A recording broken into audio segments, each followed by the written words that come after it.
Come make me tell you about the things them way I want, sir. Back in the days when the dancer used to warm, sir. When Clinton Lindsay used to bust them, make them go on, sir.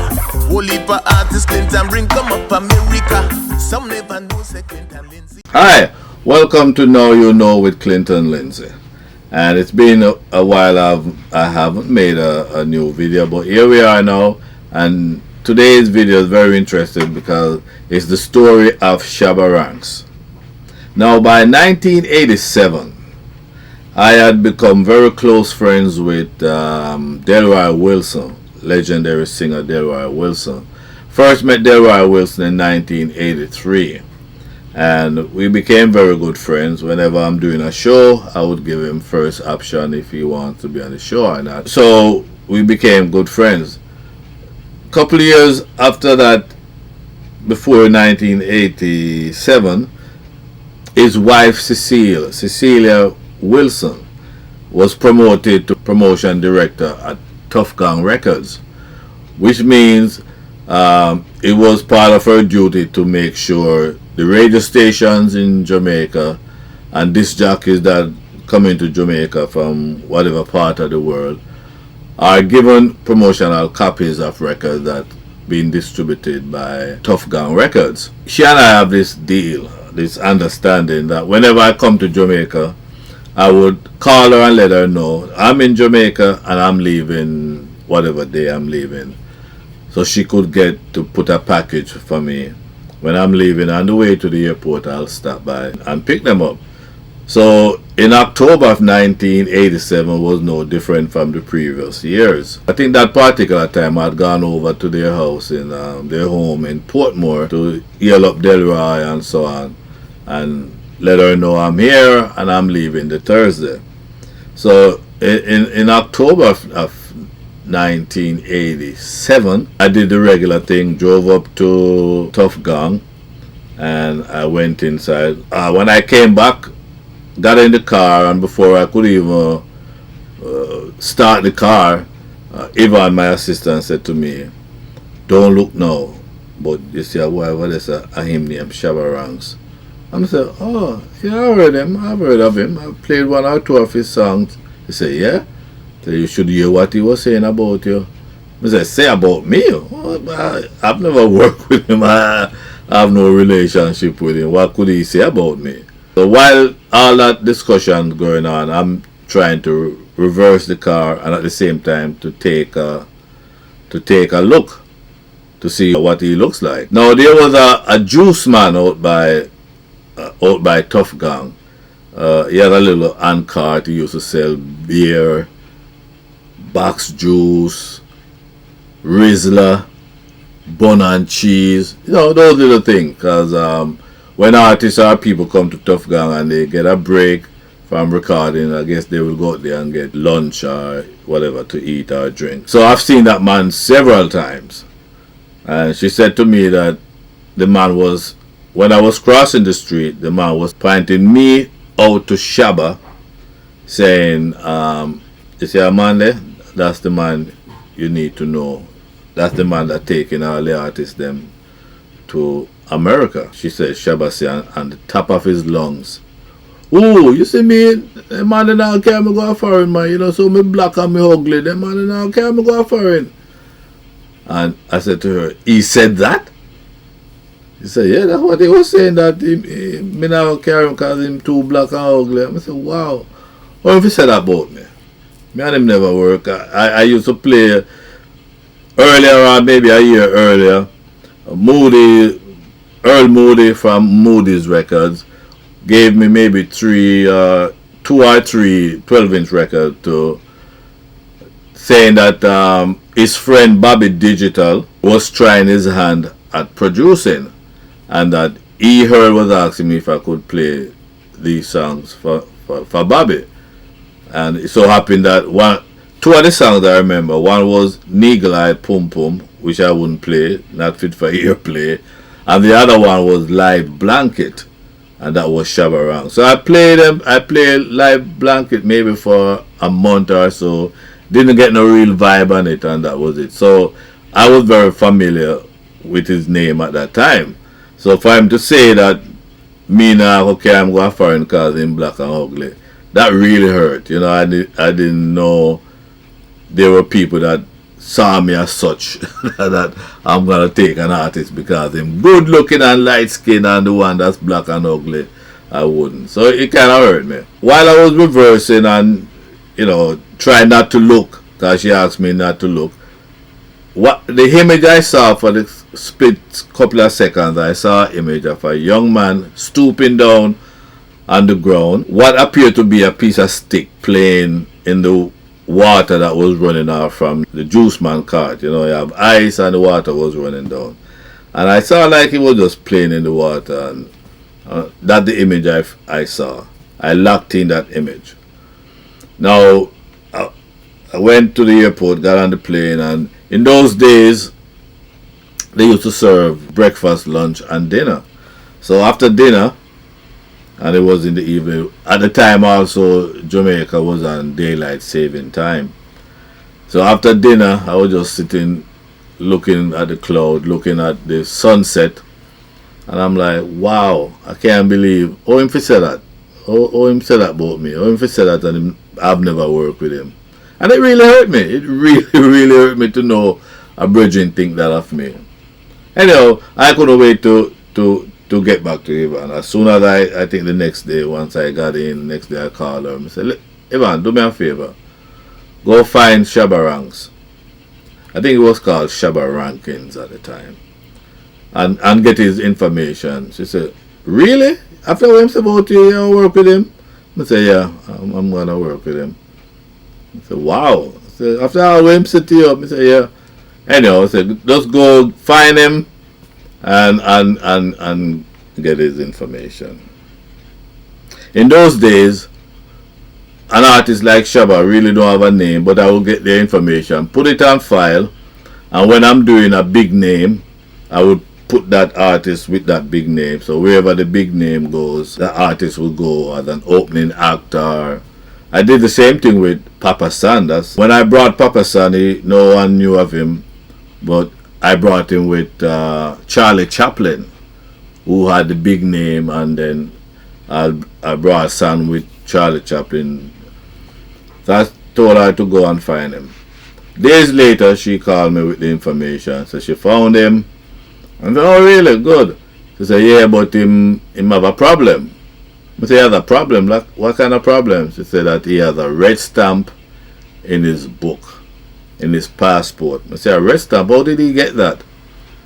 Well, in those days, when you go apply for a visa, immigrant or non-immigrant visa, and you refuse the visa, the officer would put a stamp, a red stamp at the back of your book with the date as to when you apply.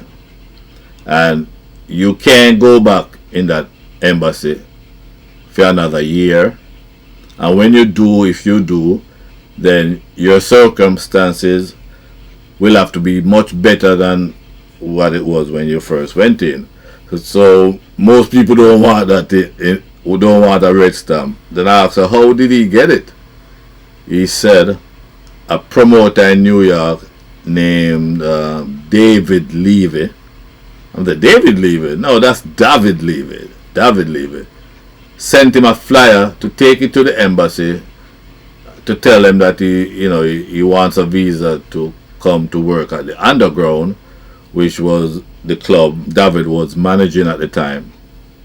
And they asked him, so where's the petition? Asked Shabba for the petition. He didn't know what that was, in what petition. He just got the flyer. They stamped his passport, told him to go get the petition, must tell the promoter to file a petition for the work permit. And since then he hasn't given his passport to anybody since then. Now, about 5 years ago, I had a conversation with Sting International, who at the time was the resident DJ for the Underground. And the subject came up and he was telling me that it was his idea to send the flyer down to Jamaica for Shabba, because he knew of people who got visa based on invitational letter, say that they're coming for wedding, funeral, graduation, so on and so on. I say, yeah, that's not a work permit. That's just a visitor's visa. But a work permit, you need to apply for a work permit. I mean, we all understand that now, but Sting didn't understand it then. You could tell a man, you could tell the embassy you're going to work and they give you a visa. And it doesn't work like that. So he admitted that it was him. So I said, okay, I got the information for Shabba, and I put it on file because at the time I didn't have a package that I was going to put him on. So come February of 1988, Don't Beat usually have his annual birthday bash, and I usually bring in fresh artists for him, 2, 3, 2 artists or so on, so he could have some fresh artists coming in for his birthday bash. I remember, I think we had Colin Roach, maybe Anthony Malva, and somebody else, but it was like 3 people, and I don't like odd number, anything I do is always even, so I needed 1 more person to make it 4. And then I remember that I have Shabba on my waiting list. I said to Don't Beat, but Don't Beat, me have somebody, because I was trying to figure who would be the 4th one. I said, Don't Beat, me have a youth named Shabba Ranks. You ever heard of him? He said, yeah, man, I think he come from Standpipe or somewhere up them areas, I don't know. So I said, well, I have him now, I can't bring him in. Don't Beat. He said, yeah, man, bring him in. Yeah, bring him in. So that's what I did. I did the paperwork and was able to get him the work permit, and he came up. Was doing well. At the time I had an apartment where I would keep the artists. There are those that might not have relatives, or they rather stay with me than to stay with friends or relatives. I have this apartment that I would keep them in. But Shabba had friends, and he said, no problem, all I need is just to get the number and the name of where you're staying and who you're staying with. Now, during that time, I've heard rumors, people have said to me that the folks Shabba was amongst, the guys them that Shabba was amongst at the time, they were encouraging him not to go back to Jamaica, because nothing really now go on for him and him get a break and him should just not go back to Jamaica and blah blah blah. I never mentioned it to him, he never mentioned it to me. But I know one time he had gone to, I haven't heard from him in about 2 weeks, because he would call in and ask where the dance is, where do I have him, and where is he gonna go, like everybody else. For about 2 weeks I never heard from him, and I was wondering. So he eventually called in to find out, where he's gonna perform. And then he told me he's in Washington. And I'm like, Washington? I said, Bridget, you can't leave the state of New York and go without you telling me. I have to know every move you make, because you're here because of me. I'm your employer, and anything happens to you, I'm the first person they're gonna check. He said he never knew that, so basically kind of apologized, and I said, all right. We've been going back and forth. He's been working, and he's a lot of time with Downbeat, and I got him an extension because I've heard the room, and he was just making friends and making money, dance and dub plate, I guess. By the following year, because in those days they will give you 6, 7, 8, 9 months, maybe the most 10 months. So I got him the max, plus I got him the extension. So he was still in New York for his birthday in January of 1989. So he called me and he said to me that he wanted to go to City Island. Now City Island is a place where you have a lot of restaurants, seafood restaurant. People go there for graduation, or you're dating, or birthdays. They have the street line with various restaurants, seafood restaurant, Italian restaurant, and so on. So it's a nice place to go if you on your birthday and so on. And I said, sure, no problem. But they say he needed $3,000 because he's taking his friends. $3,000? You need $3,000 to go to sit. I mean, 1989, $3,000 is like the equivalent of 5 or 6,000 today, maybe more. So I didn't have it anyhow, because I was still doing other artists and keeping dances. And so I had an associate that had a record store. Jamaazima Records used to be on the Grand Concourse. Delhi is the guy. And he's always telling me, he used to do a 15-minute segment on my program, to advertise, and advertise is give airplay and to advertise the store on the Grand Concourse. So he said, he always telling me that whenever I need help, if I need an assistant, I can always check with him. So I never have a need to check with him until this particular night. I call him and say, yo, Delhi, wow, me need some money, Him say, how much? Me say, $3,000. He said, $3,000? Me say, yeah, man. He said, alright, no problem. Send for it now. So I sent Short George to go collect the money. When George got there, Delhi had already left the store, but he left the money with the person that was going to be in the store. So George got the money, brought it back to me. I called Shabba and I gave him the money. Shabba have no idea where the money is from. There was no need for me to tell him. A couple days later, I got a call from Delhi. And Delhi said, everything alright? I said, yeah, man. And we just have a little problem with the artist. And Delhi said Shabba wanted to go to City Island with his friend to celebrate his birthday. So Delhi said, yeah, man, they're expensive, boss. And he started telling me he had a friend that wanted to get into the business at the level, at a level. And Delhi believed that if me and this friend hook up, it would be good for me and good for the friend, because the friend wants to get into the business. I'm saying, alright, have him call me now when you can. Couple days later, no, this was a Thursday. It was on a Thursday. I got a call. I was at 218th Street. Got a call. Is this Clinton Lindsay? Yes. Who is this? I'm me name specialist, man. I'm me Delhi that talk to you about. I say, specialist, how you doing? Yeah, man, Delhi that tell me say you're interested in the business and I say yes. So him say, but me in Jamaica right now, I say, okay, alright, yeah. When you come back to New York, give me a call.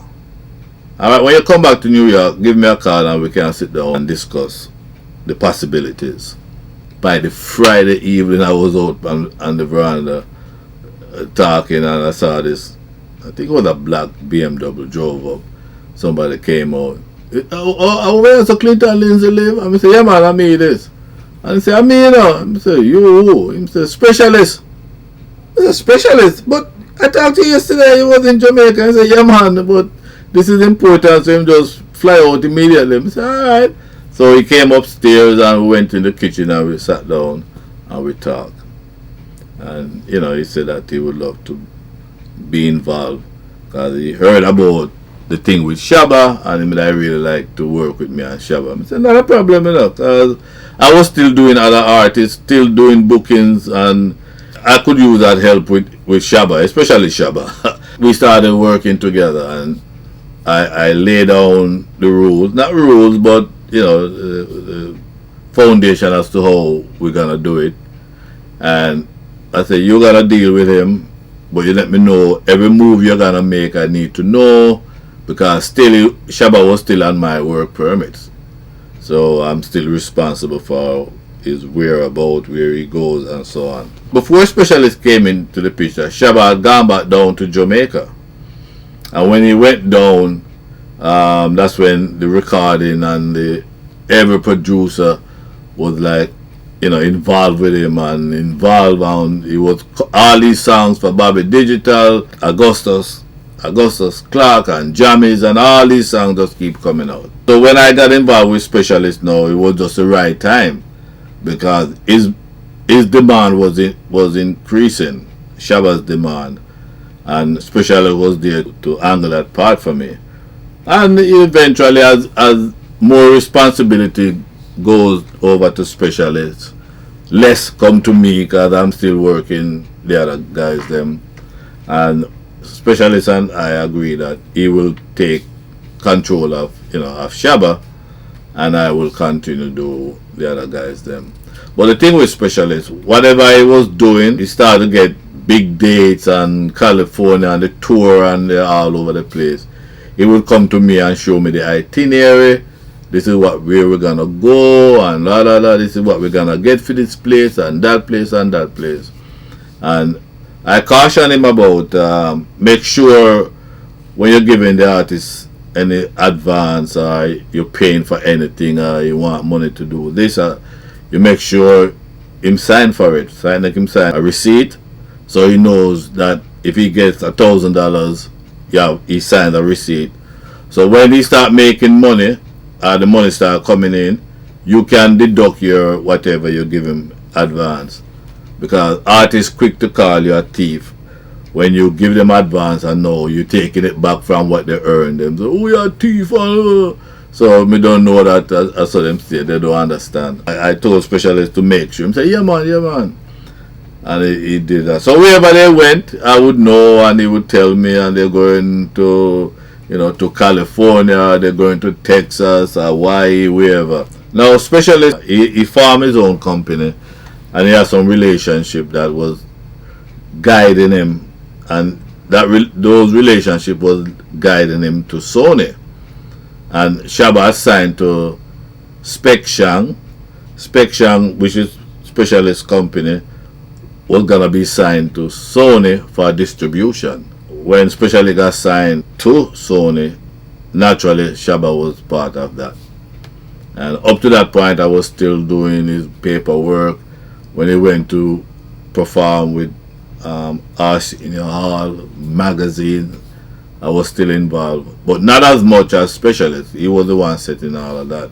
And the first album that they did for Shabba, Sony Records and them, I got a call when the album came out. I got a call from Delhi, and Delhi was very upset because he was a boy. I can't believe Specialist did that to him.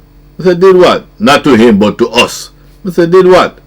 He said, the album come out because he has an advanced copy of it, and his name and my name were not on the album in the thank you. All these other people that we don't even know who they are, where they come from, and them I get the thank you this and thank you that.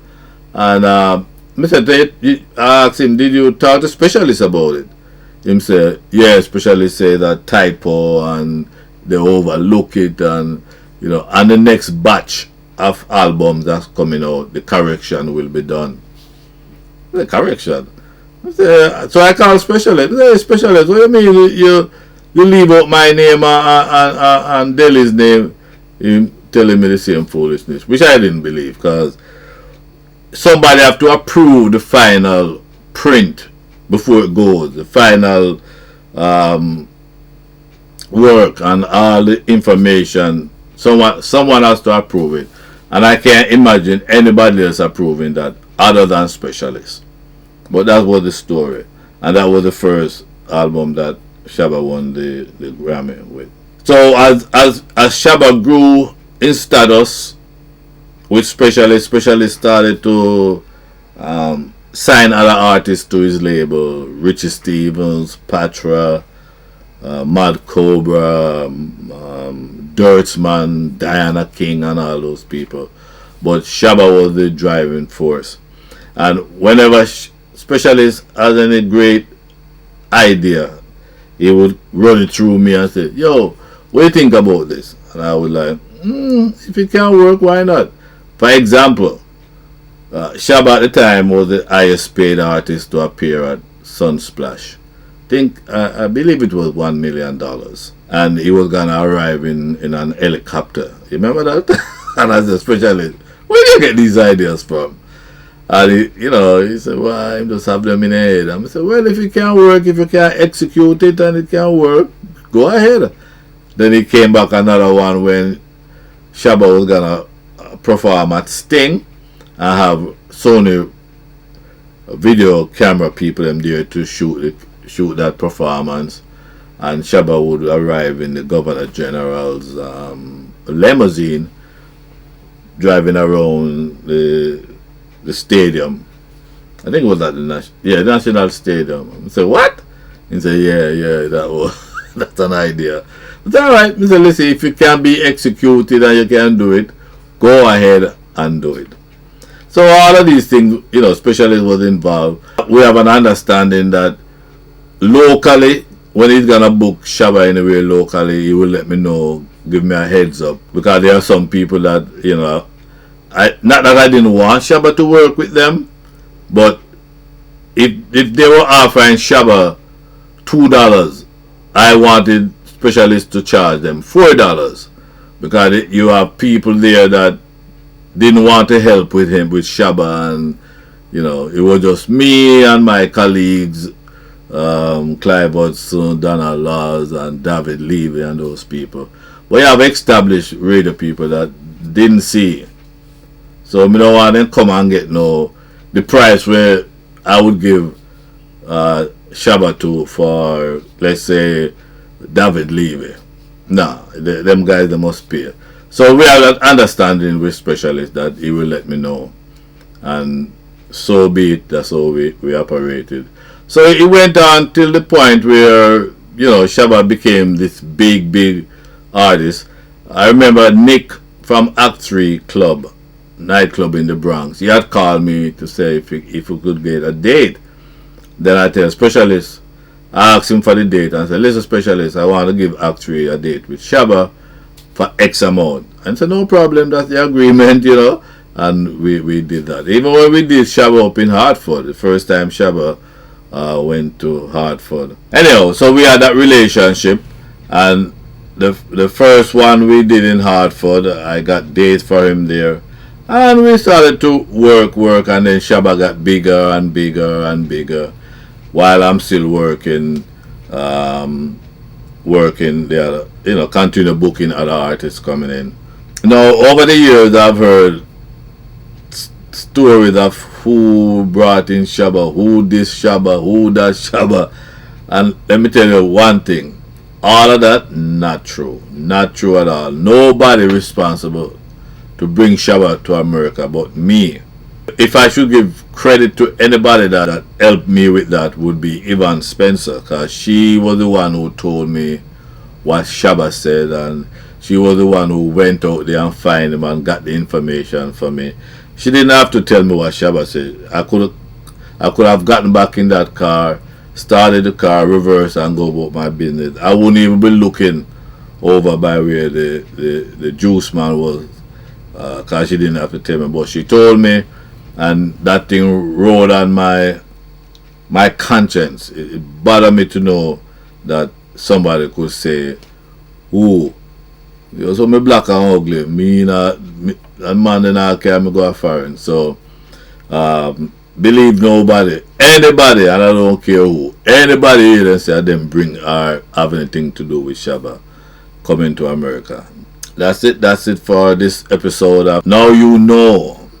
Now you know the Shabba Ranks story.